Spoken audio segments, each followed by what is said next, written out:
La nuit tombait lentement sur la petite ville, emplissant les rues de son mystère et de son silence. Dans une maison tranquille, une petite fille, Tip, se tenait debout dans son lit, les yeux grands ouverts, incapable de s'endormir. Elle avait peur, car elle avait cru voir un monstre à la fenêtre. Son grand-père, qui l'avait apaisée, était sorti pour la rassurer. « Viens avec moi, Tip, je vais te montrer que les monstres n'existent pas, » dit-il en s'allongeant sur le lit. Mais Tip était déterminée à aller voir elle-même. Elle suivit son grand-père jusqu'à la cuisine, où il l'attendait avec un sourire. « Regarde, Tip, c'est magnifique, » dit-il en montrant les lucioles qui dansaient dans l'herbe. C'est comme si elles portaient des lanternes miniatures.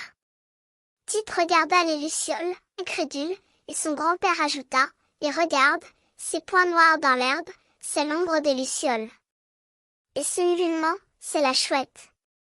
Elle est gentille, elle a des yeux brillants, et elle voit très bien dans le noir. » Tip regarda la chouette perchée sur un arbre, ses yeux ressemblant à des mandarines. Elle écouta le ululement de la chouette et sentit son cœur se calmer. « Et regarde, Tip, les étoiles filantes, » dit son grand-père. « C'est comme si elles voulaient nous faire un vœu. » Tip regarda les étoiles filantes et sentit son cœur s'envoler. Elle comprit que la nuit n'était pas si effrayante que ça.